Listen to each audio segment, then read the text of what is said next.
प्रतापगढ़ राज्य के ढोलकपुर गांव की स्थिति कुछ ऐसी थी कि वह समुद्र के समीप होने के बावजूद वहां के कुछ परिवार गरीबी और बदहाली में जीने को मजबूर थे।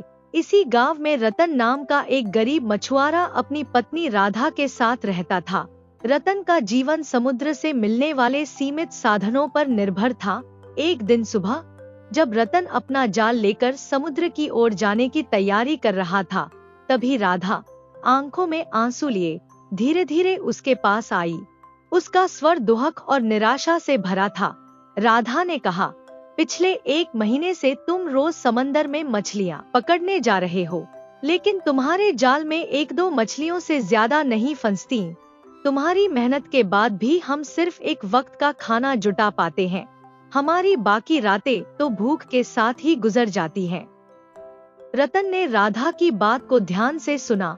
उसने धीरे से कहा, राधा, मैं जानता हूँ कि हमारी स्थिति बहुत खराब है, लेकिन मैं हर दिन इसी उम्मीद के साथ समंदर में जाल डालता हूँ कि शायद आज किस्मत बदल जाए। तुम्हें मुझ पर और हमारी तकदीर पर भरोसा रखना चाहिए। राधा के आंसू अब और तेज हो गए। उसने कांपती आवाज में कहा, रतन, मुझे तुम्हारी मेहनत पर कोई शक नहीं, लेकिन दूसरों को देखकर मेरे मन में भी सवाल उठते हैं।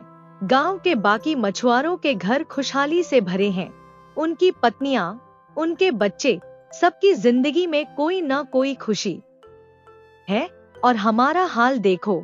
हमारी शादी को 5 साल हो गए हैं, लेकिन आज तक मैं मां नहीं बन सकी। क्या यह गरीबी और यह ताने हमारे हिस्से की किस्मत बन गए हैं? राधा की बातों ने रतन को भीतर तक झकझोर दिया। उसकी आंखों में आंसू आ गए, लेकिन उसने खुद को संभालते हुए कहा, राधा, मुझे यकीन है कि एक दिन हमारी स्थिति जरूर सुधरेगा। हमें भगवान पर भरोसा रखना होगा। हमारी मेहनत और प्रार्थना एक दिन जरूर रंग लाएगी। राधा ने उदास स्वर में जवाब दिया, तुम्हें अंदाजा भी है, पड़ोस की महिलाएं अब मुझे बांझ कहने लगी हैं। यह बात मेरे दिल को चीरती है। रतन ने गहरी सांस ली और बिना कुछ कहे अपना जाल उठाया। उसकी आंखों में दर्द और संघर्ष साफ झलक रहा था। वह चुपचाप घर से बाहर निकल गया। रतन समंदर की ओर अपने जाल के साथ बढ़ ही रहा था कि तभी रास्ते में उसे गुस्से से भरा जमींदार दिखाई दिया।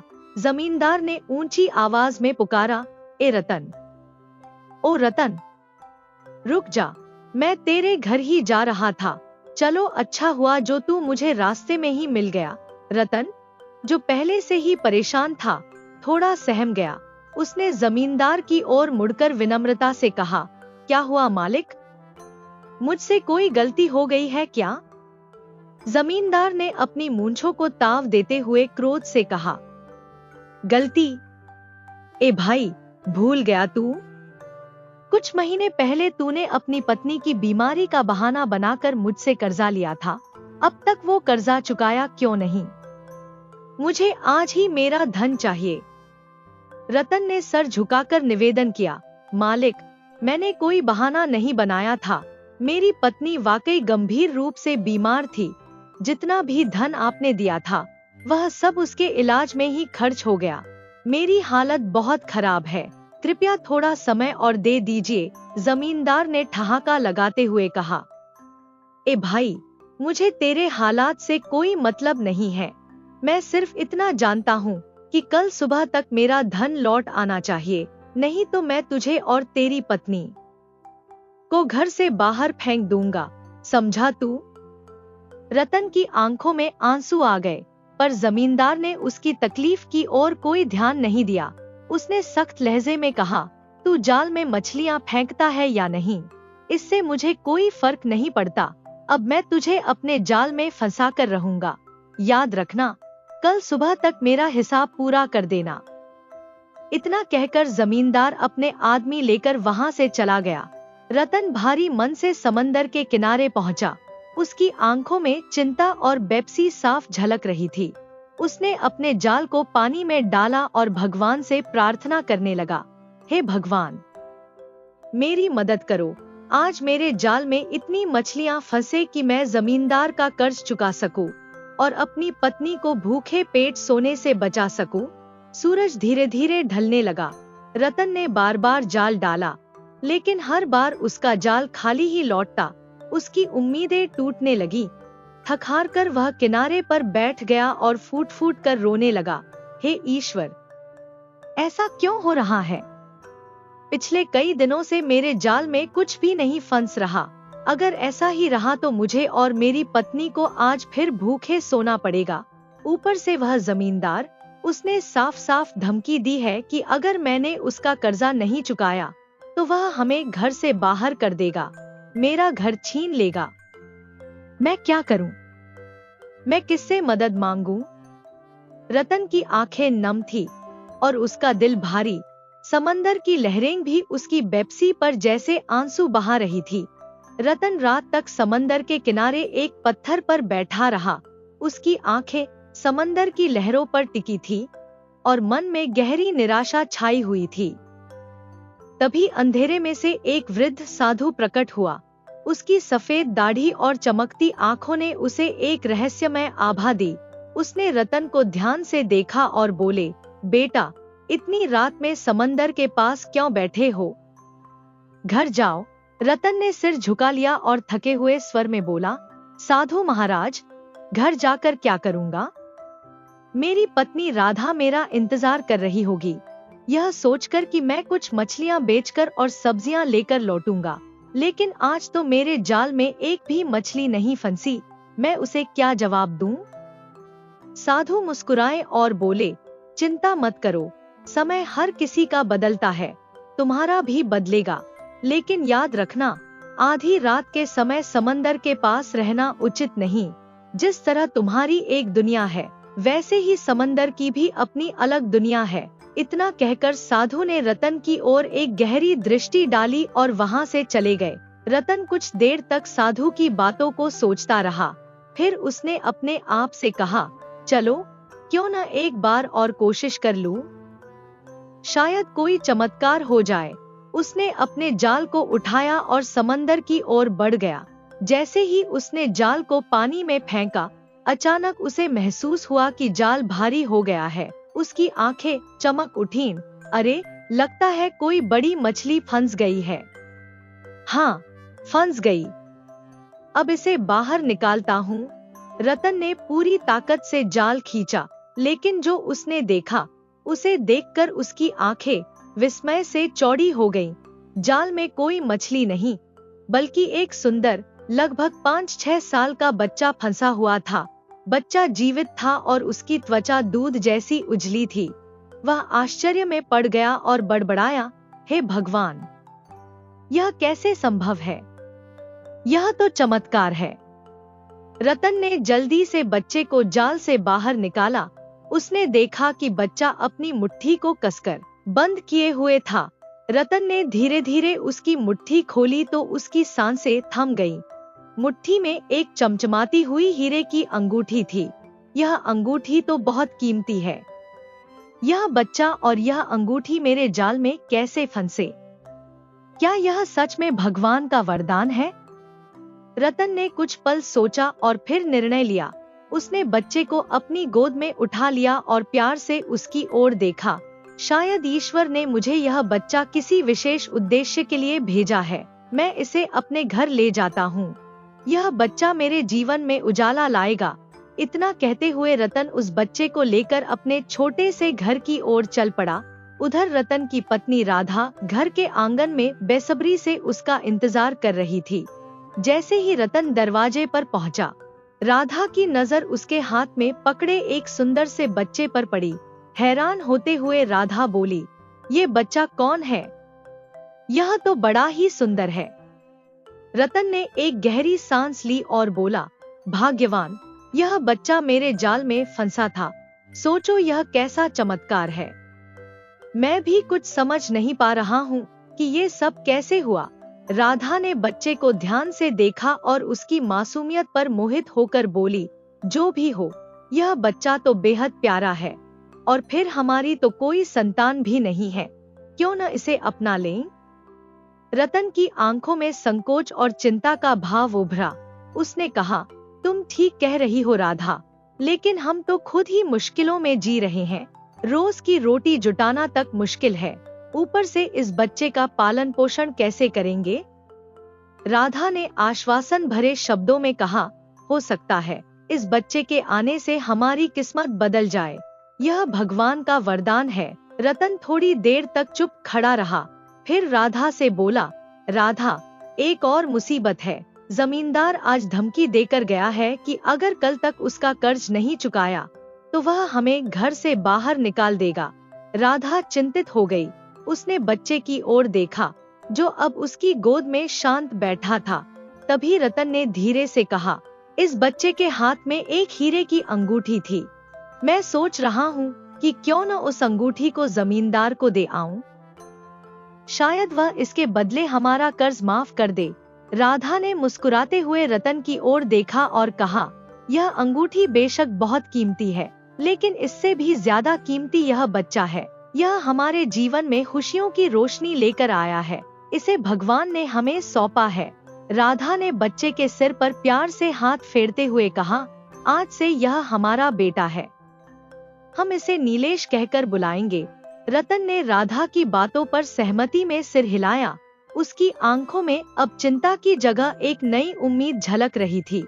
अगले दिन रतन ने अपनी झोपड़ी के कोने में रखी छोटी सी थैली से उस कीमती हीरे की अंगूठी निकाली। अंगूठी को देखते हुए उसकी आंखों में बेचैनी और राहत का मिलाजुला भाव था।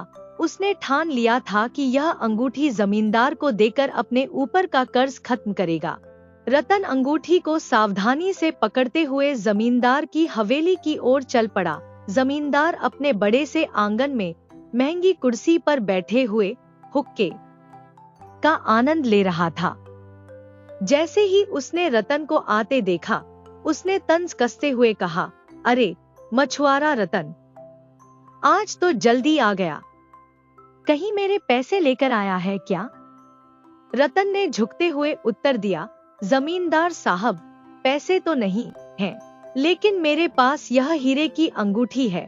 इसे ले लीजिए और मेरा कर्ज माफ कर दीजिए। जमींदार ने चौंकते हुए अंगूठी को देखा। उसकी आंखें चमक उठीं। अरे वाह, यह अंगूठी तो बहुत कीमती लगती है। कहाँ से मिली तुझे यह? रतन ने शांत स्वर में कहा, कल जब मैंने समंदर में जाल फेंका था तो यह अंगूठी मुझे मछली के अंदर से मिली। बस अब आप इसे रख लीजिए और मुझे मेरा घर और चैन लौटा दीजिए। जमींदार ने हंसते हुए अंगूठी को झपट लिया। बहुत बढ़िया रतन, यह अंगूठी अब मेरी हुई और तुम्हारा सारा कर्ज अब माफ। जाओ और अपनी जिंदगी जियो। रतन सिर झुकाए चुपचाप वहां से चला गया।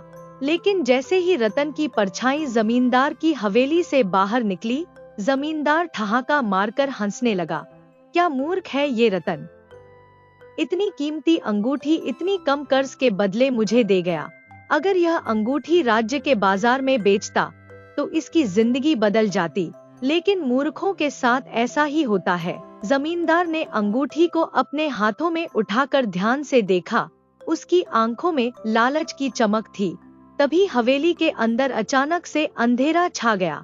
जमींदार को महसूस हुआ कि उसके पीछे किसी की मौजूदगी है। उसने धीरे धीरे पीछे मुड़कर देखा और उसकी आंखें भय से फटी रह गईं। वहां एक भयानक दिखने वाला मानव खड़ा था, जिसकी लाल जलती हुई आंखें और विकराल चेहरा किसी राक्षस के समान था। उसके चारों ओर काले धुएं का घेरा था और उसकी उपस्थिति ने पूरे वातावरण को ठंडा कर दिया। जमींदार कांपते हुए बोला, कौन हो तुम और यहाँ क्यों आए हो? भयानक मानव गरजते हुए बोला, मूर्ख इंसान, यह अंगूठी मेरी है, इसे मेरे हवाले कर दो। जमींदार ने अंगूठी को कसकर पकड़ लिया और बोला, नहीं, यह मेरी है, मैंने इसे ईमानदारी से लिया है। राक्षस जैसी वह आकृति अचानक एक काले धुएं में बदल गई और तेजी से जमींदार की ओर बढ़ी। धुआं जमींदार के मुंह और नाक के रास्ते उसके शरीर में समा गया। जमींदार के शरीर ने कांपना शुरू कर दिया। उसकी आंखें लाल हो गईं और उसका चेहरा डरावना और अजीब हो गया। वह जोर से चीखा और अचानक गायब हो गया। उस जगह पर केवल अंगूठी पड़ी रह गई, जो अब फीकी और साधारण दिख रही थी। हवेली में अजीब सन्नाटा छा गया। ऐसा लग रहा था जैसे कोई अदृश्य शक्ति वहां मंडरा रही हो। वह अंगूठी अब रहस्यमयी और डरावनी बन चुकी थी और जमींदार के लालच का अंत हो गया था। समय अपनी रफ्तार से गुजरता गया। रतन और राधा अपने जीवन के कठिन दौर को पीछे छोड़कर समुद्र से निकले उस रहस्यमयी बच्चे, जिसे उन्होंने नीलेश नाम दिया था, उसे पालने पोसने में जुट गए। 5 साल मानो पलक झपकते बीत गए। नीलेश अब 10 वर्ष का हो चुका था। उसका मासूम चेहरा और चमकती आंखें मानो उसके उज्जवल भविष्य की गवाही देती थी। एक दिन नीलेश अपने पिता रतन के पास दौड़ता हुआ आया और उत्साह से बोला, पिताजी, पिताजी, क्या आज मैं भी आपके साथ मछलियां पकड़ने चल सकता हूँ? रतन ने उसकी बाल सुलभ जिज्ञासा पर मुस्कुराते हुए कहा, अरे हाँ, क्यों नहीं। अब तो तुम 10 साल के हो गए हो। चलो, आज मेरे साथ समंदर का अनुभव लो। नीलेश और उसके पिता मछलियां पकड़ने का सामान लेकर समंदर के किनारे पहुंचा। वहां समंदर की लहरें शांत थी, जैसे वह इस नए मछुआरे का स्वागत कर रही हों। नीलेश उत्सुकता से अपने पिता की ओर देखकर बोला, पिताजी, क्या मैं जाल फेंक सकता हूँ? रतन ने हंसते हुए कहा, बिल्कुल बेटा। लो, यह जाल पकड़ो और फेंक दो। देखना कैसे मछलियां तुम्हारे जाल में आएंगी। नीलेश ने अपने छोटे छोटे हाथों से जाल फेंका। कुछ ही क्षणों में जाल भारी हो गया। रतन ने आश्चर्य से कहा, अरे वाह बेटा, ऐसा लग रहा है कि तुम्हारे जाल में कुछ बड़ा फंसा है। चलो इसे खींचते हैं। जब उन्होंने जाल को खींचा तो उसकी चमकती आंखों में खुशी और हैरानी झलक रही थी। जाल में ढेर सारी मछलियां फंसी थीं। रतन अवाक होकर बोला, अरे, यह तो चमत्कार है। मैंने अपनी पूरी जिंदगी में इतनी मछलियां एक साथ कभी नहीं देखी। बेटा, तुम्हारा हाथ तो सच में बड़ा भाग्यशाली है। नीलेश मुस्कुराते हुए बोला, पिताजी, अब आप इन्हें बाजार में बेच दीजिए। इनसे हमें अच्छे पैसे मिलेंगे। रतन ने सहमति में सिर हिलाया और मछलियों को बेचने के लिए बाजार चला गया। जब वह घर वापस लौटा तो उसके हाथ में 25 स्वर्ण मुद्राएं थीं। राधा, जो दरवाजे पर खड़ी उसका इंतजार कर रही थी, मुद्राएं देखकर दंग रह गई। राधा ने मुद्राओं को हाथ में लेते हुए कहा, अरे, इतनी स्वर्ण मुद्राएं! मैंने तो अपने जीवन में कभी इतने पैसे एक साथ नहीं देखे। रतन ने गर्व से मुस्कुराते हुए सारी घटना बताई। यह सब हमारे नन्हे रतन का कमाल है। मैंने तुमसे कहा था ना, इस बच्चे के आने से हमारी किस्मत बदलेगी। आज मुझे यकीन हो गया है कि हमारी खुशहाल जिंदगी का समय आ गया है। राधा की आंखों में खुशी के आंसू थे। उसने नीलेश को गले लगाते हुए कहा, बेटा, तुम हमारी जिंदगी का सबसे बड़ा वरदान हो। अब मैं तुम्हें हमेशा के लिए सफलता की ओर बढ़ते देखना चाहती हूँ। रतन और राधा दोनों नीलेश को देखकर मुस्कुरा रहे थे। उनके मन में नई उम्मीद और खुशहाली का सूरज चमकने लगा था। उस दिन के बाद से नीलेश हर रोज अपने पिता के साथ मछलियां पकड़ने समुद्र जाता। यह अद्भुत बात थी कि जब भी नीलेश अपना जाल फेंकता, मछलियां मानो उस जाल में आने का इंतजार ही कर रही हों। समय बीतता गया और देखते ही देखते रतन के पिता नीलेश के प्रयासों की वजह से ढोलकपुर गांव के सबसे संपन्न मछुआरे बन गए। समय का पहिया तेजी से घूमता रहा। इस तरह 10 साल और बीत गए। अब नीलेश 20 वर्ष का एक आकर्षक और परिश्रमी युवक बन चुका था। एक दिन थकावट के कारण नीलेश अपने घर में गहरी नींद में सोया हुआ था, लेकिन अचानक उसकी आंख खुल गई। उसने देखा कि वह अपने घर में नहीं, बल्कि एक अद्भुत स्थान पर था। नीलेश ने चारों ओर नजर दौड़ाई। सामने एक सुंदर गांव फैला हुआ था, जो समुद्र के बीच स्थित था। यह स्थान किसी स्वर्ग से कम नहीं लग रहा था। पानी के चारों ओर रंग बिरंगे पेड़ और फूल लहराते हुए दिख रहे थे। नीलेश ने अपने आप से कहा, मैं तो अपने घर में सोया हुआ था, फिर यहाँ कैसे आ गया? यह जगह इतनी अद्भुत क्यों लग रही है? तभी अचानक रंग बिरंगी किरणें चारों ओर फैलने लगी। उनकी चमक इतनी तेज थी कि नीलेश अपनी आंखें मसलने लगा। अगले ही पल इन किरणों ने एक भव्य और सुंदर पुरुष का रूप धारण कर लिया। वह पुरुष दिव्य आभा से घिरा हुआ था और उसकी उपस्थिति इतनी प्रभावशाली थी कि रतन मंत्रमुग्ध हो गया। वह दिव्य पुरुष मुस्कुराते हुए रतन की ओर बढ़ा और कहा, नीलेश, बहुत जल्द तुम्हें एक बड़ा कार्य करना है। एक ऐसी शक्ति का विनाश करना है जो इस दुनिया के लिए खतरा बन चुकी है। यह सुनकर रतन आश्चर्यचकित हो गया। उसने पूछा, आप कौन हैं? और मुझे यह सब क्यों बता रहे हैं? मैं यहाँ कैसे आया? उस दिव्य पुरुष ने गंभीर स्वर में उत्तर दिया, मैं समुद्र का देवता हूँ। यह स्थान तुम्हारे लिए तैयार किया गया है। यह अंगूठी लो, यही वह हथियार है जिससे तुम उस दुष्ट शक्ति का अंत करोगे। समय आने पर तुम्हें इसके महत्व का पता चल जाएगा। नीलेश ने देखा कि समुद्र देवता ने उसके हाथ में एक चमचमाती हुई अंगूठी रख दी। वह अंगूठी असाधारण प्रतीत हो रही थी। नीलेश ने चकित होकर पूछा, यह अंगूठी क्यों दी गई है और मैं इसे लेकर क्या करूं? देवता ने शांत स्वर में कहा, समय सब कुछ बताएगा। अभी इसे अपने पास सुरक्षित रखो। जब समय आएगा, यह अंगूठी तुम्हारी सबसे बड़ी ताकत बनेगी। अगले ही पल समुद्र देवता गायब हो गए और नीलेश ने अपने आप को फिर से अपने घर में पाया। वह बिस्तर पर लेटा हुआ था, लेकिन उसकी मुट्ठी में वही अंगूठी चमक रही थी। नीलेश ने खुद से कहा, यह क्या हो रहा है? क्या यह सपना था या हकीकत? यह अंगूठी सच में मेरे पास कैसे आई? और वह देवता, वह कौन थे? तभी नीलेश के कानों में वही दिव्य आवाज गूंजी, इस अंगूठी को अपनी अलमारी में छुपा दो। जब सही समय आएगा, यह अंगूठी तुम्हारे भाग्य को प्रकट करेगी। नीलेश ने देवता की बात मानी।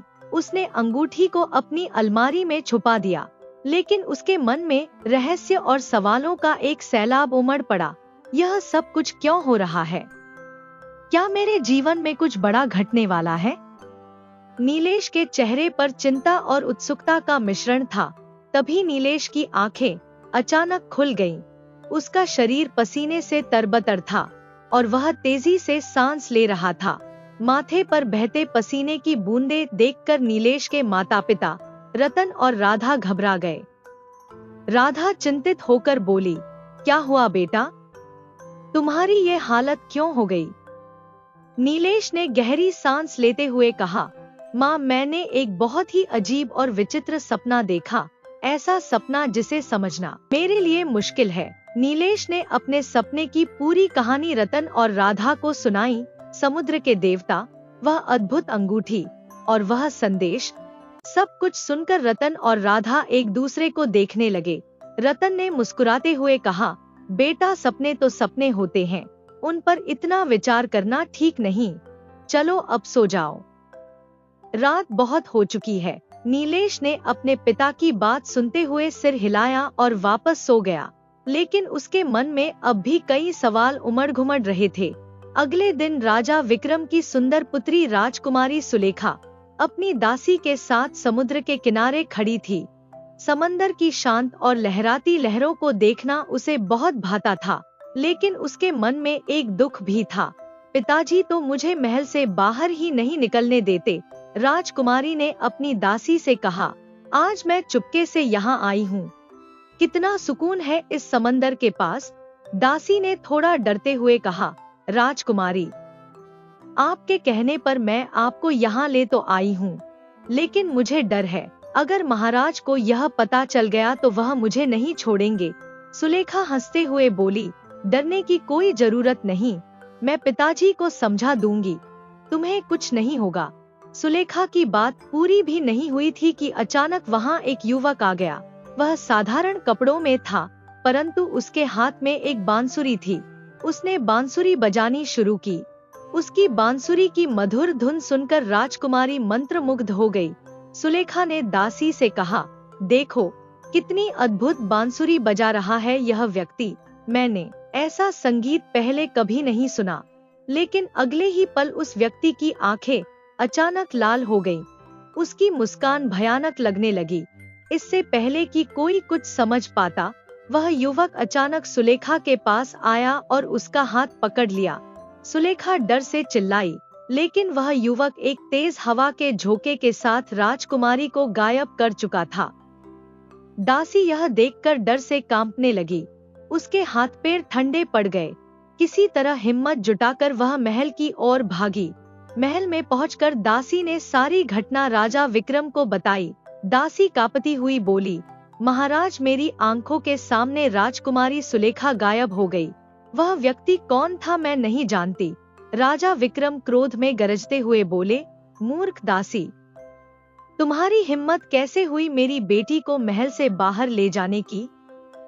मैंने स्पष्ट मना किया था कि सुलेखा महल से बाहर न जाए, और तुम उसे समंदर के पास ले गईं। दासी घुटनों के बल गिरते हुए बोली, महाराज, मैं मजबूर थी। राजकुमारी सुलेखा ने मुझसे जिद की, मैं मना नहीं कर पाई। मुझे क्षमा कर दीजिए। राजा विक्रम की आंखों में क्रोध के साथ चिंता भी झलक रही थी। वह समझ गए थे कि यह कोई साधारण घटना नहीं थी। उनकी बेटी को बचाने के लिए अब कुछ असाधारण करना होगा। राजा विक्रम ने अपनी पुत्री की खोज का प्रण लिया। वह तुरंत दासी और कुछ सैनिकों को साथ लेकर समुद्र किनारे पहुंचा। वहां का दृश्य शांत था, लेकिन राजा के मन में गहरी बेचैनी थी। तभी एक डरासमा मछुआरा दौड़ता हुआ राजा के सामने आ खड़ा हुआ। कौन हो तुम? राजा ने अपनी गहरी आवाज में पूछा। महाराज, मैं एक साधारण मछुआरा हूँ। जब वह अजनबी आपकी पुत्री को ले जा रहा था, तब मैं दूर से सब देख रहा था। राजा विक्रम की आंखों में आशा की चमक उभरी। तुमने उस व्यक्ति को देखा? कौन था वह? मछुआरे ने सहमते हुए कहा, महाराज, वह तो हमारे गांव का जमींदार है। लेकिन यह कैसे संभव है? वह तो 15 वर्ष पहले अचानक लापता हो गया था। यह सुनकर राजा के चेहरे पर चिंता की लकीरें गहरी हो गईं। जमींदार? और वह लापता हो गया था? यह रहस्य और भी गहरा हो गया है। अब तो इस पहेली को सुलझाने के लिए किसी सिद्ध पुरुष की सहायता लेनी पड़ेगी। मछुआरे ने सलाह दी। महाराज, इस समुद्र से थोड़ी दूर जंगल में एक चमत्कारी साधु महाराज रहते हैं। वह इन अद्भुत घटनाओं के बारे में जानने की शक्ति रखते हैं। मुझे लगता है कि आपको उनके पास जाना चाहिए। राजा विक्रम ने तुरंत सैनिकों को आदेश दिया और वे साधु महाराज के आश्रम की ओर बढ़ गए। घने जंगल के बीच साधु महाराज तपस्या में लीन थे। राजा ने विनम्रता पूर्वक उनके चरणों में शीश नवाया। साधु महाराज, राजा ने गहरी आवाज में कहा, मैं आपकी शरण में आया हूँ। मेरी पुत्री सुलेखा को किसी अज्ञात व्यक्ति ने अगवा कर लिया है। मछुआरे ने बताया कि वह व्यक्ति हमारे गांव का जमींदार था, जो 15 वर्ष पहले गायब हो गया था। कृपया इस रहस्य से पर्दा उठाइए। साधु ने आंखें खोली। उनके चेहरे पर गंभीरता थी। राजन, यह साधारण घटना नहीं है। उस जमींदार के शरीर पर समंदर के एक दैत्य ने कब्जा जमा रखा है। वही दैत्य आपकी पुत्री को लेकर गया है। दैत्य? लेकिन वह तो इंसान जैसा दिख रहा था। राजा ने विस्मय से कहा, यह दैत्य की माया है। साधु ने समझाया, लेकिन यह रहस्य तभी सुलझ सकता है जब समंदर की कोई जलपरी हमारी सहायता करे। केवल जलपरी ही बता सकती है कि वह दैत्य इस समय कहाँ है। तो हमें क्या करना होगा साधु महाराज? राजा ने उत्सुकता से पूछा। साधु महाराज ने कहा, चलो मेरे साथ।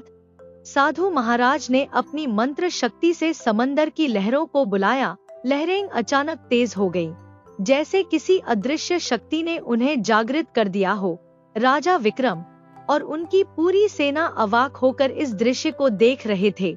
तभी समंदर की गहराइयों से एक अद्भुत प्रकाश फूटा और एक सुंदर जलपरी जल से बाहर आकर खड़ी हो गई। वह जलपरी किसी दिव्य मूर्ति की तरह लग रही थी। उसकी आंखें गहरे नीले रंग की थी। उसके लंबे सुनहरे बाल मोतियों की तरह चमक रहे थे और उसकी पूंछ पर रंग-बिरंगे चमकीले पैटर्न थे। साधु महाराज ने जलपरी की ओर गंभीरता से देखते हुए कहा, हे जलपरी, हमने तुम्हें इस संकट की घड़ी में बुलाया है। राजा विक्रम की पुत्री को एक दैत्य ने अगवा कर लिया है। हमें बताओ कि वह दैत्य कहाँ है और उसे हराने का उपाय क्या है। जलपरी ने अपनी मधुर लेकिन चिंतित आवाज में कहा, वह दैत्य समंदर के बीच बने हमारे गांव में रहता है। वह गांव जलपरियों का निवास है, जहां हम अपने परिवारों के साथ इंसानों की तरह रहते हैं। लेकिन वह दैत्य बहुत खतरनाक है। राजा विक्रम चौंक कर बोले, यह गांव कहाँ है और वह दैत्य मेरी पुत्री के साथ क्या करना चाहता है। जलपरी ने गहरी सांस ली और गंभीरता से कहा, वह दैत्य काले तंत्र की खतरनाक क्रिया कर रहा है। उसे अपना खोया हुआ शरीर वापस चाहिए और इसके लिए वह तुम्हारी पुत्री के खून का उपयोग करना चाहता है। यह सुनकर राजा विक्रम और रतन के चेहरों पर भय के भाव आ गए। राजा बोले, यह दैत्य कौन है और वह ऐसा क्यों कर रहा है। जलपरी ने रहस्यमयी कहानी सुनानी शुरू की। सदियों पहले यह दैत्य समंदर का आतंक था। उसने हमारे जलपरी समाज को बर्बाद करने की कसम खा ली थी। हमारी जलपरियों की रानी ने समंदर के देवता की साधना की और उनकी कृपा पाई। देवता ने क्रोध में आकर उस दैत्य से उसका शरीर छीन लिया। शरीर छिन जाने के बाद वह कमजोर और लाचार हो गया। उसने काले जादू के बल पर अपना प्रभाव बढ़ाने की कोशिश की, लेकिन देवता ने जलपरियों की रानी को एक चमत्कारी हीरे की अंगूठी दी और कहा कि उसका पुत्र ही उस दैत्य का अंत कर सकता है। महाराज चौंक कर बोले, उस अंगूठी का क्या हुआ। जलपरी की आंखें नम हो गईं। उसने कहा, रानी का पुत्र जब केवल 5 वर्ष का था तभी वह दैत्य उसे अगवा कर ले गया, लेकिन इत्तेफाक से वह बच्चा उस चमत्कारी अंगूठी के साथ खेल रहा था। अंगूठी उसके साथ गायब हो गई। जलपरियों की रानी ने एक बार फिर जल देवता का आह्वान किया। गहरे समुद्र की लहरों से उठती रोशनी के बीच जल देवता प्रकट हुए। रानी ने करुण भाव से विनती की, हे जल देवता, मेरे पुत्र का क्या हुआ? क्या वह सुरक्षित है? जल देवता ने शांत स्वर में कहा, चिंता मत करो रानी, तुम्हारा पुत्र जीवित है और वही उस दैत्य का अंत करेगा। समय आने पर वह अपने कर्तव्य को निभाएगा। उसी समय रतन अपने पुत्र नीलेश के साथ समुद्र किनारे मछलियां पकड़ने आया हुआ था। शांत वातावरण में अचानक उन्हें किसी बातचीत की आवाज सुनाई दी।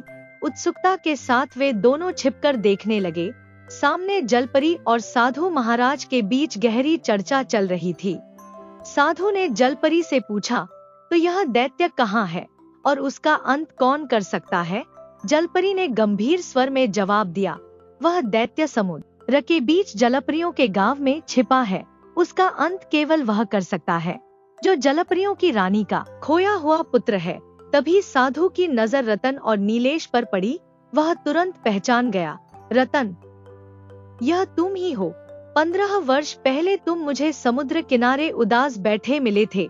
जलपरी ने नीलेश की ओर देखा और उसकी आंखों में चमक आ गई।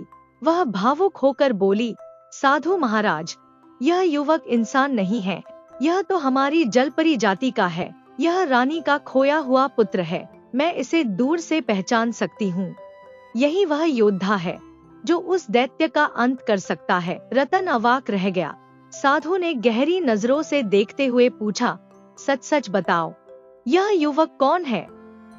रतन ने भारी मन से कहा, साधु महाराज, 15 साल पहले मैंने नीलेश को समुद्र में अपने जाल में फंसा पाया था। हमारी कोई संतान नहीं थी, इसलिए हमने इसे अपना पुत्र समझकर पाला, लेकिन मुझे नहीं पता था कि यह मानव नहीं बल्कि जलपरियों का राजकुमार है। यह सुनकर नीलेश के चेहरे पर अचानक सब कुछ स्पष्ट होने का भाव आया। वह गहरी सांस लेकर बोला, पिताजी, अब मुझे समझ आया। जो सपने मुझे बार बार आते थे वे सपने नहीं थे बल्कि वास्तविकता थी। जल देवता सचमुच मेरे पास आए थे। अब समय आ गया है कि मैं अपनी जिम्मेदारी निभाऊं। इतना कहकर नीलेश तेज कदमों से घर की ओर दौड़ पड़ा। उसने अलमारी खोलकर वह चमचमाती हीरे की अंगूठी निकाली जो उसे जल देवता ने दी थी। वह अंगूठी को हाथ में लेकर साधु और जलपरी के पास लौटा। अंगूठी को देखकर जलपरी की आंखें चमक उठीं।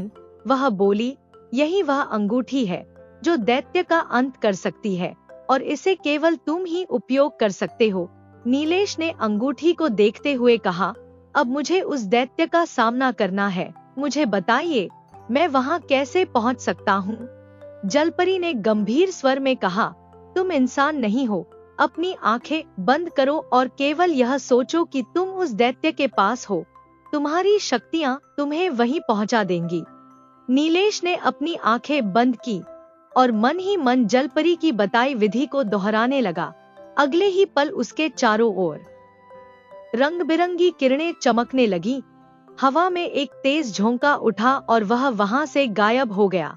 जब उसने अपनी आंखें खोली तो उसने खुद को एक अद्भुत और रहस्यमय गांव में पाया, जो समुद्र के बीचों बीच स्थित था। नीलेश ने हैरानी से इधर-उधर देखा और अचानक उसकी नजरें पास की झाड़ियों पर पड़ी। झाड़ियों में एक सुंदर लड़की बेहोश पड़ी हुई थी। उसके सुनहरे बाल बिखरे हुए थे और उसका चेहरा मासूमियत और कष्ट का मेल प्रतीत हो रहा था। नीलेश ने झाड़ियों के पास जाकर उसे गौर से देखा। उसने तुरंत समझ लिया कि यह वही राजकुमारी सुलेखा है, जिसे बचाने के लिए उसे भेजा गया है। राजकुमारी सुलेखा। नीलेश ने झुककर उसके कंधे हिलाते हुए कहा, जागिए राजकुमारी, आप सुरक्षित हैं। कुछ पल बाद राजकुमारी ने धीमे धीमे आंखें खोली। उसकी बड़ी बड़ी आंखों में आश्चर्य और डर का मिश्रण था। वह धीरे से उठी और नीलेश को घूरते हुए बोली, मैं कहाँ हूँ? ये जगह कौन सी है? मैं तो अपनी दासी के साथ समुद्र की लहरों का आनंद ले रही थी। तभी एक व्यक्ति आया, उसने मेरा हाथ पकड़ा और उसके बाद मुझे कुछ भी याद नहीं। नीलेश ने उसे शांत करते हुए कहा, चिंता मत कीजिए राजकुमारी, आप समुद्र के बीच एक रहस्यमय गांव में हैं। मैं आपको आपके पिता राजा विक्रम के पास सुरक्षित ले जाऊंगा। नीलेश ने उसकी बात पूरी ही की थी कि अचानक वहां काले धुएं का एक गुबार छा गया। वह धुआं घूमते घूमते मानवीय आकार लेने लगा। जब धुआं शांत हुआ तो सामने जमींदार का रूप दिखाई दिया, लेकिन उसकी लाल आंखें और खौफनाक मुस्कान इस बात का प्रमाण थी कि वह कोई साधारण व्यक्ति नहीं था। नीलेश ने साहस से आगे बढ़ते हुए कहा, मैं जानता हूँ कि तुम कौन हो। तुम समुद्र का वही दैत्य हो जिसने इस जमींदार के शरीर पर कब्जा कर रखा है। मैं तुम्हें चेतावनी देता हूँ, इस शरीर को तुरंत छोड़ दो। दैत्य, जो अब जमींदार के रूप में खड़ा था, ठहाका लगाते हुए बोला, तुम सच में बहुत बहादुर हो, लेकिन मूर्ख भी। मैं जानता हूँ कि तुम जलपरियों की रानी के पुत्र हो, लेकिन याद रखो, तुम मेरा कुछ नहीं बिगाड़ सकते। उसने आगे कहा, जैसे ही रात होगी मैं इस राजकुमारी का खून निचोड़ लूंगा। उसके खून से मेरी काली तांत्रिक क्रिया पूरी होगी और मेरा असली शरीर मुझे वापस मिल जाएगा। उसके बाद इस संसार की कोई भी शक्ति मेरा कुछ नहीं बिगाड़ सकेगी। नीलेश के चेहरे पर गुस्से और दृढ़ता के भाव थे। वह जानता था कि यह लड़ाई आसान नहीं होगी, लेकिन उसे अपने लक्ष्य पर विश्वास था। उसने अपनी मुट्ठी भींची और अपनी योजना को पूरा करने के लिए खुद को तैयार किया। तभी रंग बिरंगी किरणों के साथ जल देवता एक सुंदर और तेजस्वी पुरुष के रूप में प्रकट हुए। उनके चारों ओर दिव्य आभा फैली हुई थी। उन्होंने गहरे स्वर में नीलेश से कहा, तुरंत अपने हाथ की हीरे की अंगूठी निकालकर जमींदार के शरीर पर फेंक दो। जैसे ही अंगूठी उसके शरीर से स्पर्श करेगी, दैत्य उसके शरीर से बाहर निकल आएगा और दोनों के शरीर जलकर भस्म हो जाएंगे। नीलेश घबरा गया और बोला, लेकिन महाराज, जमींदार का क्या दोष? वह तो निर्दोष है। जल देवता ने गहरी सांस लेते हुए कहा, तुम्हारा सवाल वाजिब है, पर सत्य यही है कि जमींदार की मृत्यु तभी हो गई थी जब इस दैत्य ने उसके शरीर पर कब्जा किया था। अब यह सिर्फ एक खोखला शरीर है। जल्दी करो, समय बहुत कम है। नीलेश ने बिना एक पल गवाए हीरे की अंगूठी निकाली और जमींदार के शरीर की ओर फेंक दी। जैसे ही अंगूठी ने उसके शरीर को छुआ, जमींदार के मुंह से काले धुएं का भयानक बादल बाहर निकलने लगा। देखते ही देखते वह धुआं एक विशालकाय और डरावने मानव जैसे दैत्य का रूप धारण कर लिया। उसकी लाल आंखें क्रोध से जल रही थी। दैत्य ने जोर से चिल्लाते हुए कहा, तुम सब मुझे नहीं रोक सकते, मैं अमर हूँ। लेकिन उसी पल जमींदार और दैत्य दोनों के शरीर में अचानक आग लग गई। जलती हुई लपटें आसमान तक उठीं और कुछ ही क्षणों में वे राख बनकर हवा में विलीन हो गए। जल देवता मुस्कुराते हुए नीलेश की ओर मुड़े और बोले, नीलेश, जो सपना तुमने देखा था वह सपना नहीं, बल्कि तुम्हारे अतीत की सच्चाई थी। जब तुम 5 वर्ष के थे और इस चमत्कारी अंगूठी से खेल रहे थे, तब यह दैत्य तुम्हें उठा ले गया था। वह तुम्हें मारने ही वाला था कि मैं वहां पहुंच गया। मैंने उसे रोक दिया और वह डरकर भाग गया। तुम समंदर की लहरों में बह गए और किनारे पर जाकर रतन मछुआरे के जाल में फंस गए। नीलेश यह सुनकर हैरान रह गया। जल देवता ने आगे कहा, तुम्हारे पालन पोषण के लिए भगवान ने रतन मछुआरे को चुना था। उसने तुम्हें बचाकर अपने पुत्र के रूप में अपनाया, लेकिन दुर्भाग्यवश वह अंगूठी उसने जमींदार को दे दी। दैत्य को यह पता था और उसने जमींदार के शरीर पर कब्जा कर लिया, मगर वह इंसानी शरीर में कमजोर पड़ गया और 15 वर्षों तक शक्तिशाली बनने के लिए प्रतीक्षा करता रहा। उसने राजकुमारी सुलेखा को इसलिए उठाया ताकि उसकी बलि देकर अपनी पूरी शक्ति वापस पा सके। जल देवता ने नीलेश के कंधे पर हाथ रखते हुए कहा, तुम्हारी बहादुरी और शुद्ध हृदय ने इस संकट को समाप्त कर दिया। अब तुम्हारा कर्तव्य पूरा हुआ। मैं अब जाता हूँ, लेकिन याद रखना, तुम्हारी शक्ति तुम्हारी सच्चाई में है। इतना कहकर जल देवता स्वर्णिम प्रकाश में लुप्त हो गए। रतन ने राहत की सांस ली और राजकुमारी सुलेखा को वापस महल ले जाने की तैयारी करने लगा। तभी वहां रंग बिरंगी किरणों के साथ एक वृद्ध जलपरी प्रकट हुई। उसकी उपस्थिति दिव्यता से भरी हुई थी और उसकी आंखों में वर्षों का स्नेह झलक रहा था। वह रतन की ओर देखते हुए बोली, तुम मेरे पुत्र हो और जिस गांव में तुम खड़े हो वही तुम्हारी असली दुनिया है। रतन ने एक गहरी सांस ली और धीरे से कहा, लेकिन मेरी परवरिश इंसानों के बीच हुई है और मैं उस दुनिया को नहीं छोड़ सकता। वृद्ध जलपरी के चेहरे पर एक हल्की मुस्कान उभरी। उसने स्नेह से कहा, मैं समझ सकती हूँ। जिन इंसानों ने तुम्हें पाला वे तुम्हारे लिए माता पिता के समान हैं। तुम उन्हें छोड़ नहीं सकते और मैं तुम्हें रोकने का प्रयास भी नहीं करूंगी। परंतु यह मत भूलो कि तुम्हारी जड़ें इस गांव से जुड़ी हुई हैं। रतन ने नम्रता से जवाब दिया, माँ, आप चिंता मत कीजिए, मैं यहाँ आता रहूंगा।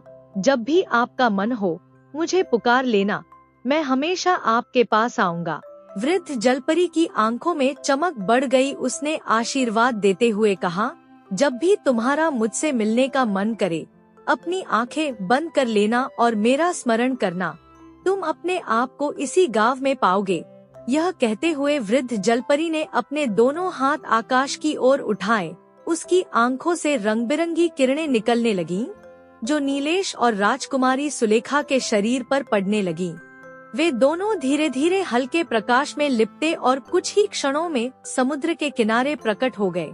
जैसे ही नीलेश और सुलेखा ने खुद को वापस धरती पर पाया, नीलेश के पिता रतन दौड़ते हुए उनके पास आए।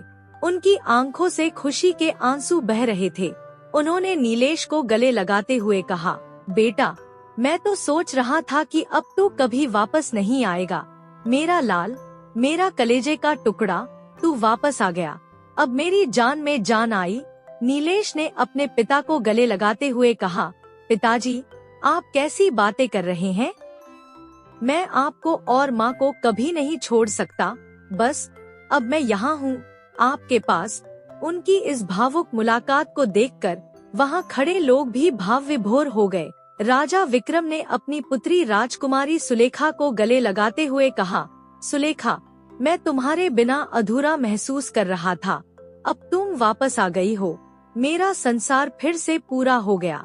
राजा अपनी पुत्री को अपने महल ले गए। नीलेश भी अपने पिता के साथ वापस अपने घर आ गया। उनकी आंखों में संतोष और दिल में स्नेह की भावना थी। नीलेश के जीवन का एक रहस्यमय अध्याय खत्म हो चुका था, लेकिन उसकी आत्मा में समुद्र और उसकी जादुई दुनिया के साथ एक अनोखा बंधन हमेशा के लिए जुड़ गया था। दोस्तों, बढ़ते हैं एक और नई कहानी की ओर। उससे पहले मुझे आपके साथ और सपोर्ट की बहुत जरूरत है, तो प्लीज इस वीडियो को लाइक और चैनल को सब्सक्राइब करके मुझे भी सपोर्ट करें। तो शुरू करते हैं दिल को छू लेने वाली एक और नई कहानी। कमलापुर गांव में ममता नाम की एक महिला रहती थी। वह अपनी सादगी और दयालुता के लिए पूरे गांव में जानी जाती थी। ममता के पास अधिक संपत्ति तो नहीं थी, लेकिन उसका दिल बेहद बड़ा और नेक था। वह दूसरों की मदद के लिए हमेशा तैयार रहती, चाहे उसके पास खुद कितना ही कम क्यों न हो। एक दिन ममता अपने छोटे से मिट्टी के घर में बैठी थी। सुबह से ही काम में लगी होने के कारण उसे बहुत तेज भूख लग रही थी।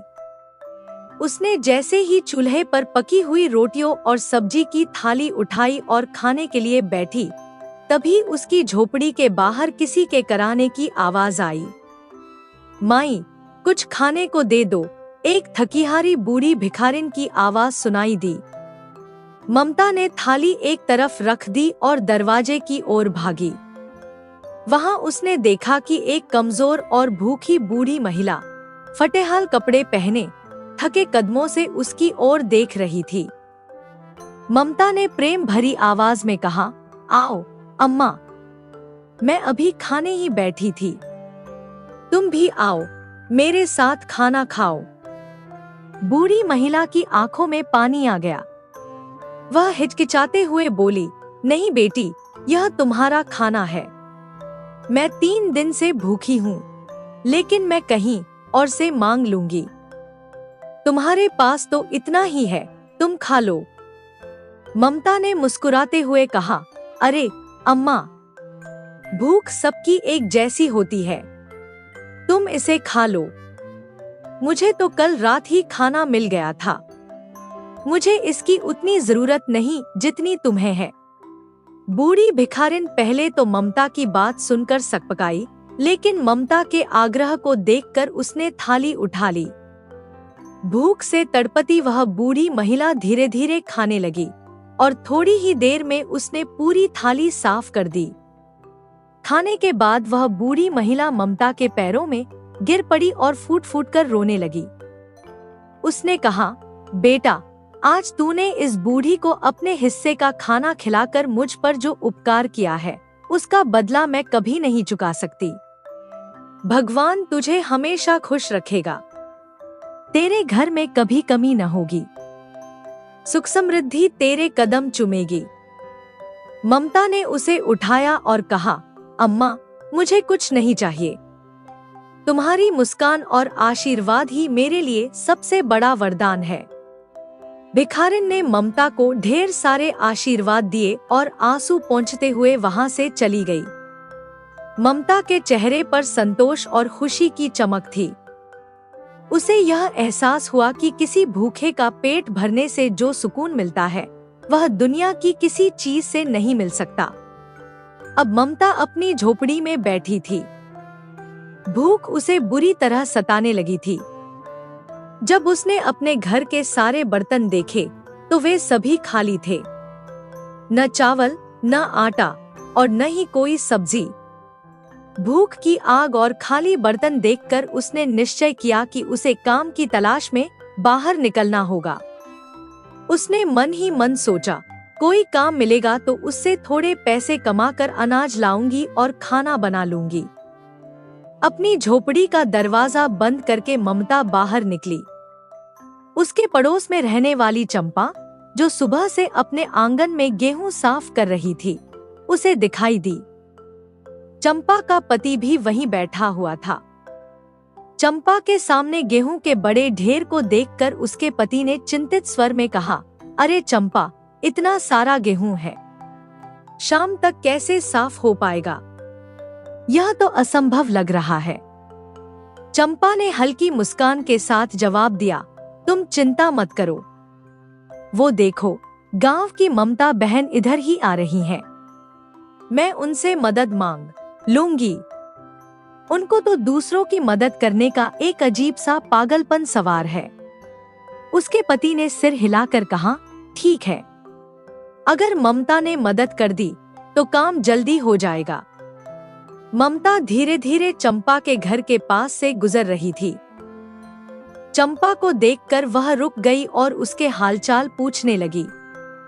अरे चंपा बहन, यह क्या कर रही हो? इतनी थकी हुई क्यों लग रही हो? चंपा ने थकी हुई आवाज में जवाब दिया, क्या बताऊं ममता बहन, सुबह से गेहूं साफ कर रही हूँ, लेकिन अभी तक थोड़ा सा ही हो पाया है। मुझे 5 और बोरियां साफ करनी है। यह काम तो मेरे अकेले के बस का नहीं है। ममता ने चंपा की परेशानी को भांप लिया। वह तुरंत बोली, अरे कोई बात नहीं चंपा बहन, मैं तुम्हारी मदद कर देती हूँ। मिलकर जल्दी काम पूरा कर लेंगे। चंपा ने राहत की सांस ली और मुस्कुराते हुए कहा, मुझे पता था ममता बहन, तुम ही हो जो मेरी परेशानी समझोगी। सच में भगवान ने तुम्हें बहुत बड़ा दिल दिया है। ममता ने बिना कोई और सवाल किए चंपा के पास बैठकर गेहूं साफ करना शुरू कर दिया। वह थकी होने के बावजूद चंपा के साथ हंसी मजाक करती रही ताकि काम बोझिल न लगे। उनकी बातें और ममता की मददगार भावना से चंपा के चेहरे पर खुशी लौट आई। ममता दिन भर की मेहनत से थकी हुई थी, लेकिन उसकी आंखों में संतोष था। चंपा की चतुराई और थोड़ी सी चापलूसी के कारण ममता ने पूरे गेहूं को दोपहर से शाम तक फुर्ती से साफ कर दिया। चंपा की 5 बोरियां अब चमक रही थी, जैसे ममता की मेहनत खुद अपनी कहानी कह रही हो। चंपा ने एक बार फिर अपनी मीठी जुबान से ममता को धन्यवाद दिया। धन्य हो ममता बहन, तुमने मेरा पूरा काम समय से निपटा दिया। सचमुच तुम जैसी नेकदिल इंसान मैंने आज तक नहीं देखी। ममता ने मुस्कुराते हुए जवाब दिया, कोई बात नहीं चंपा बहन, मदद करना तो मेरा फर्ज है। अब मैं चलती हूँ। चंपा ने अपने पति की ओर गर्व से देखते हुए कहा, देखा, मैंने कहा था ना कि ममता को दूसरों की मदद करने से खुशी मिलती है। काम खत्म करने के बाद उसका चेहरा जैसे खिल उठा था। वाकई ममता जैसी लोग कम ही मिलते हैं। चंपा के घर से लौटते हुए ममता को एहसास हुआ कि भूख अब उसकी सहन शक्ति को चुनौती दे रही है, लेकिन वह निराश नहीं हुई।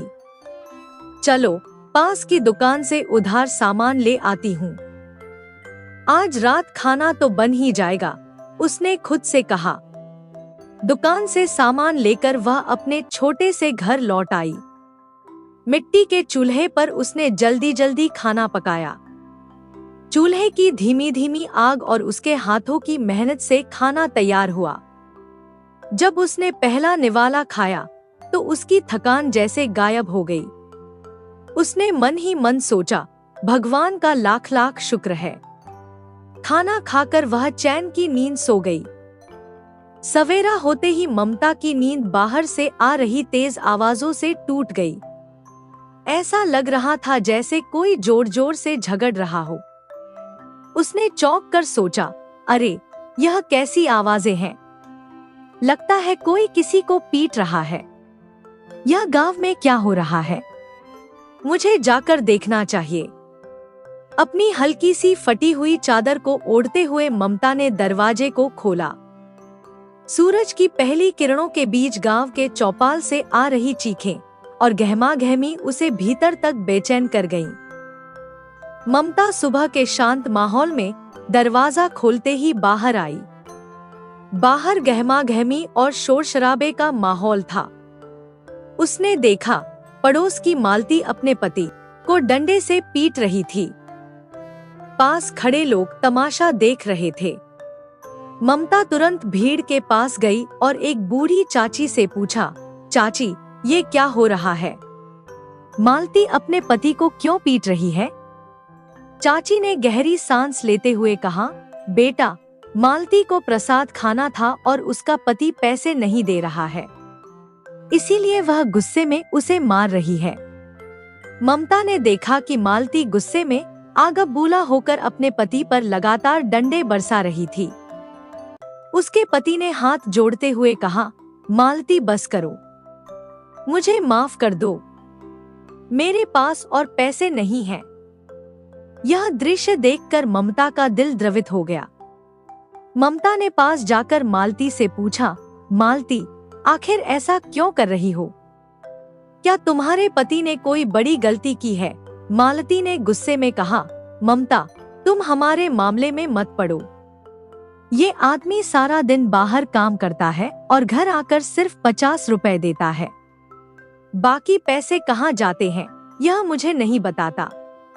उसके पति ने रुआंसी आवाज में कहा, मालती, मैं सच कह रहा हूँ, सारा पैसा घर के खर्चों में चला जाता है। नशा वशा कुछ नहीं करता। बच्चों की पढ़ाई और राशन के लिए ज्यादा नहीं बचता। लेकिन मालती इस बात को मानने को तैयार नहीं थी।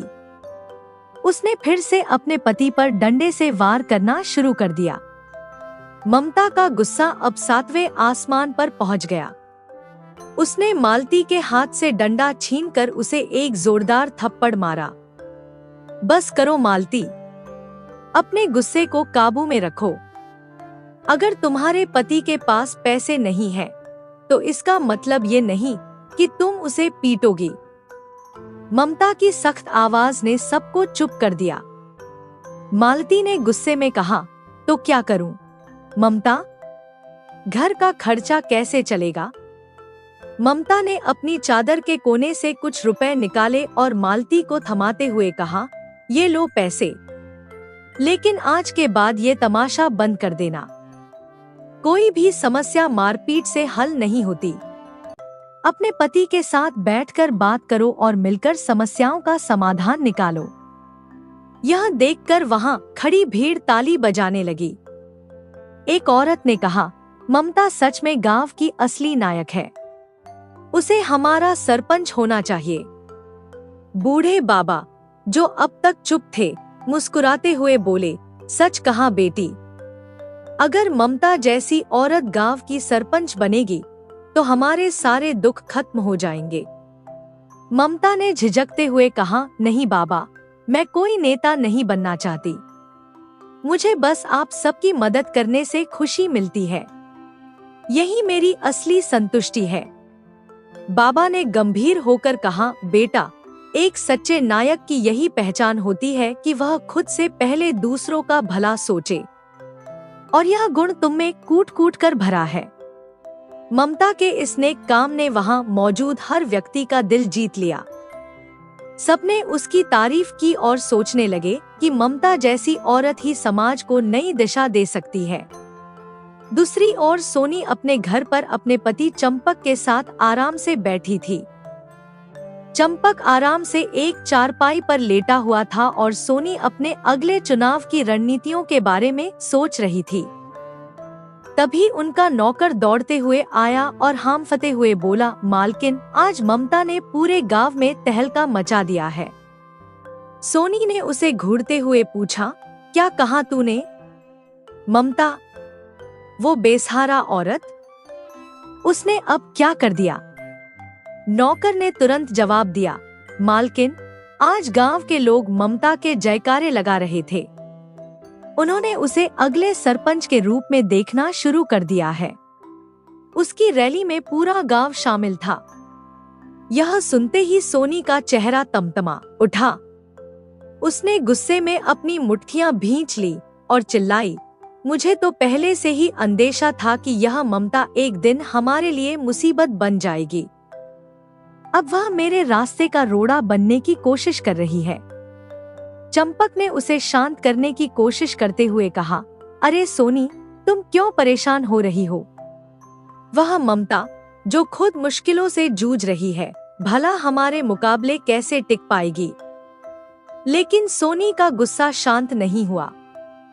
उसने जवाब दिया, तुम समझ नहीं रहे। गांव के लोग अब उसकी तारीफ कर रहे हैं, उसके नाम के नारे लगा रहे हैं।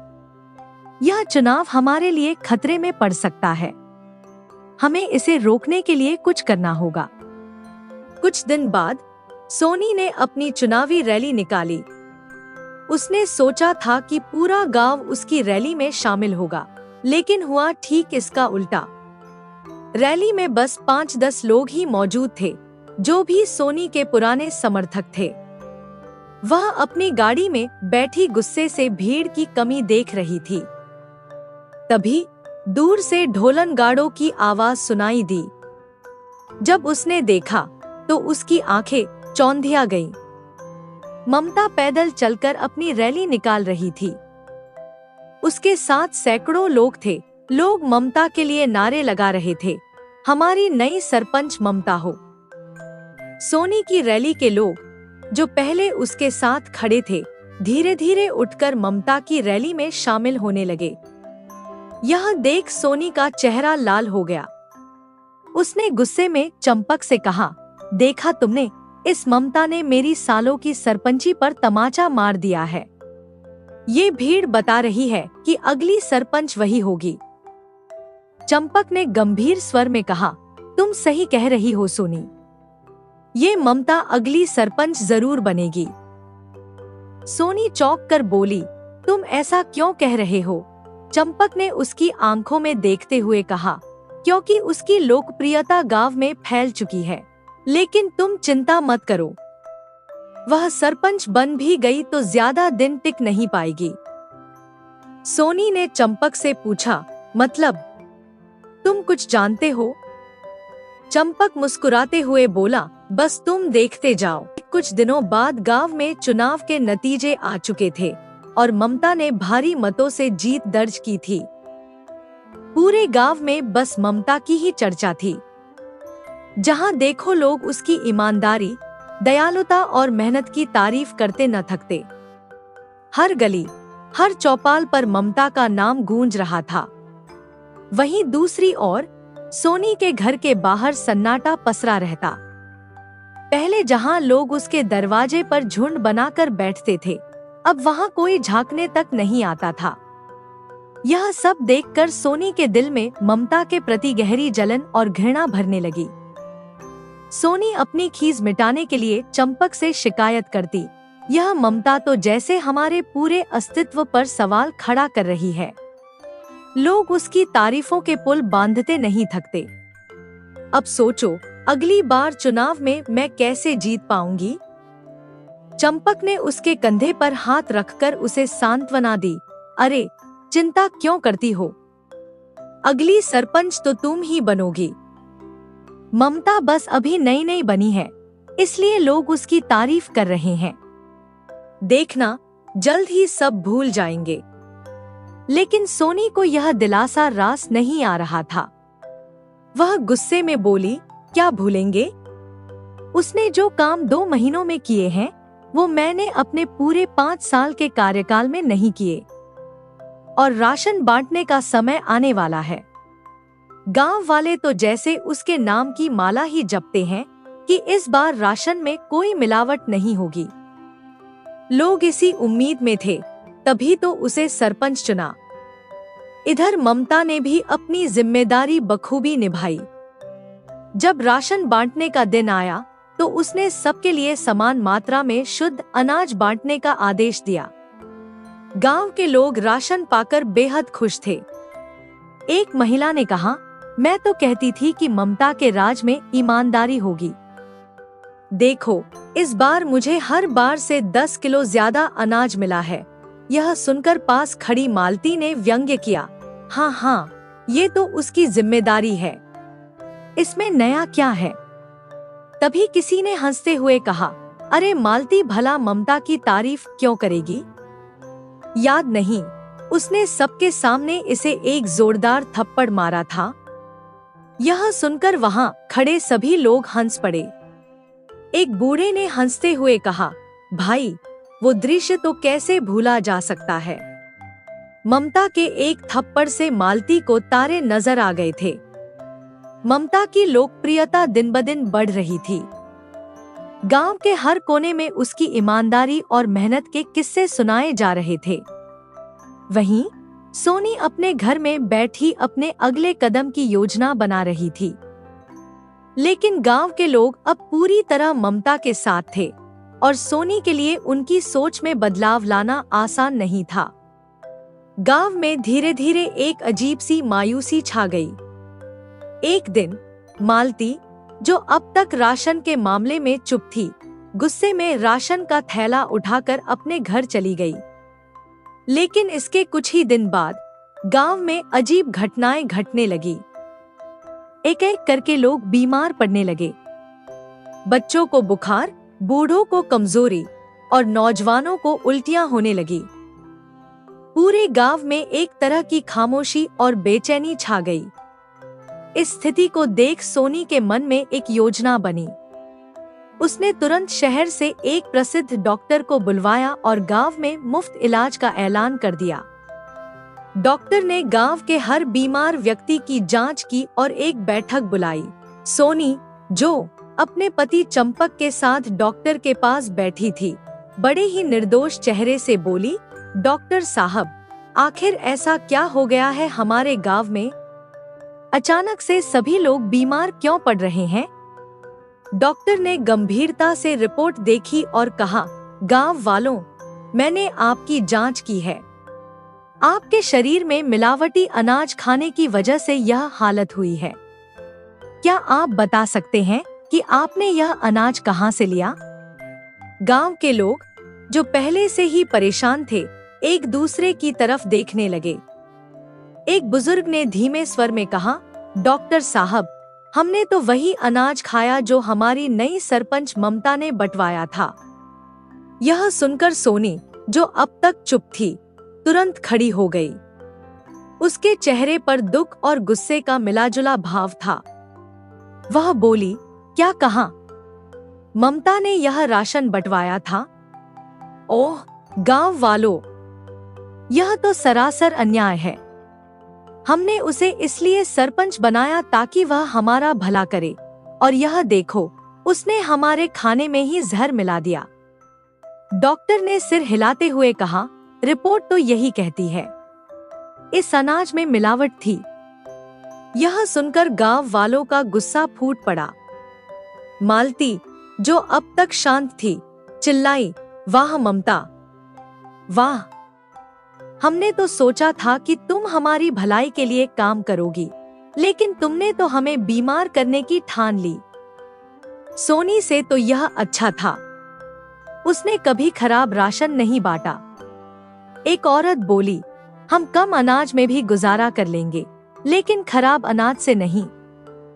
एक आदमी ने ताना मारते हुए कहा, मुझे तो पहले से ही शक था, जो ऊपर से इतनी सीधी सादी दिखती है, उसका मन अंदर से उतना ही काला होता है। गांव वाले ममता की तरफ गुस्से से देखने लगे। वह, जो हमेशा आत्मविश्वास से भरी रहती थी, पहली बार असहाय महसूस कर रही थी। उसने हाथ जोड़कर कहा, गांव वालों, मेरी बात सुनो। यह मेरी साजिश नहीं है। मुझे फंसाया जा रहा है। लेकिन अब किसी ने उसकी बात सुनने की कोशिश भी नहीं की। लोग ताने मारते हुए वहां से चले गए। ममता के चेहरे पर निराशा और दुख साफ झलक रहा था। उसने महसूस किया कि भरोसा तोड़ने का इल्जाम कितना भारी होता है, चाहे वह इल्जाम झूठा ही क्यों न हो। दूसरी तरफ चंपक, जो सोनी का सबसे बड़ा समर्थक था, अपने कुछ आदमियों के साथ गांव के चौपाल पर खड़ा होकर ऊंची आवाज में बोलने लगा, अब ममता को इस गांव में रहने का कोई हक नहीं है। उसे तुरंत गांव से बाहर निकाल देना चाहिए। उसकी आवाज में गुस्सा और चालाकी थी, और धीरे धीरे गांव वाले उसकी बातों से सहमत होने लगे। सही कहा चंपक भैया, एक बूढ़े आदमी ने हाँ में हाँ मिलाते हुए कहा। ममता ने हमारा भरोसा तोड़ा है, उसे अब और बर्दाश्त नहीं करेंगे। ममता, जो पास खड़ी सब सुन रही थी, अपनी नम आंखों और कांपते होठों के साथ आगे बढ़कर बोली, मैंने कभी किसी का बुरा नहीं चाहा, लेकिन अगर आप सबको ऐसा लगता है कि मेरी मौजूदगी से आपके जीवन में कठिनाई आ रही है, तो मैं खुद ही गांव छोड़ दूंगी। मुझे धक्के देने की जरूरत नहीं। चंपक ने व्यंग्यात्मक हंसी के साथ जवाब दिया, अरे वाह, देखो तो, इसे हमारी दया चाहिए। नहीं ममता, आज ही नहीं, अभी इसी वक्त निकल जा। ममता जैसी औरतों का यहाँ कोई काम नहीं। ममता ने कोई जवाब नहीं दिया। वह अपनी छोटी सी झोपड़ी की ओर गई, जहाँ कुछ महिलाएं और चंपक के आदमी उसका सामान बाहर फेंकने लगे। उसकी टूटी हुई चारपाई, पुरानी साड़ी की पोटली और कुछ बर्तन धूल में गिर गए। ममता ने चुपचाप अपनी पोटली उठाई और बिना किसी से नजर मिलाए गांव की ओर जाने वाले रास्ते पर चल पड़ी। सड़क के किनारे खड़े कुछ बच्चे, जो ममता से अक्सर कहानियां सुना करते थे, अपनी माँओं की सख्त निगाहों के डर से चुपचाप उसे जाते हुए देख रहे थे। ममता के पैरों के नीचे की धूल मानो उसकी बेपसी को प्रतिबिंबित कर रही थी। ममता के जाने के बाद सोनी की खुशी का ठिकाना नहीं था। वह अपनी कोठी के दरवाजे पर खड़ी होकर चंपक से बोली, देखा, मैंने कहा था ना कि इस गांव की अगली सरपंच मैं ही बनूंगी। और देखो, मैंने अपना वादा पूरा कर दिया। चंपक, जो अपनी चालाकी पर गर्व कर रहा था, बोला, तुमने तो बाजी ही पलट दी सोनी। अब गांव की गद्दी फिर से तुम्हारी है। सोनी ने मुस्कुराते हुए कहा, अब गांव फिर से वैसा ही हो जाएगा जैसा पहले था। ममता की वजह से सबको जो मदद करने का पागलपन हो गया था, वो सब खत्म हो जाएगा।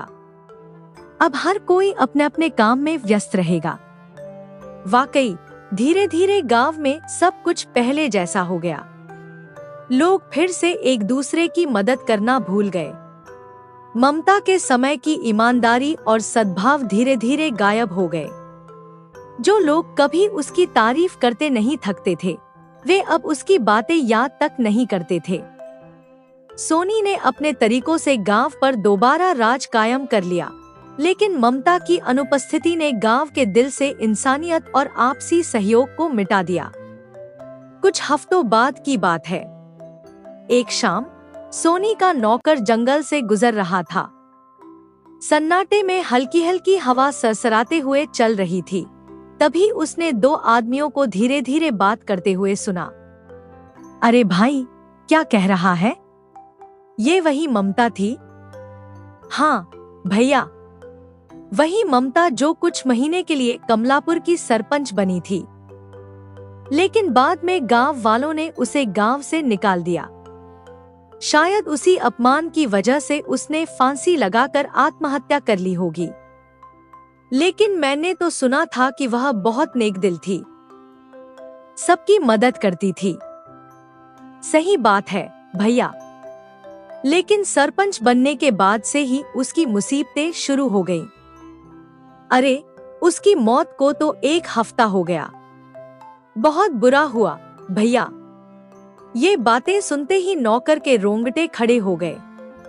वह तुरंत वहां से भागा और सीधे सोनी के पास पहुंचा।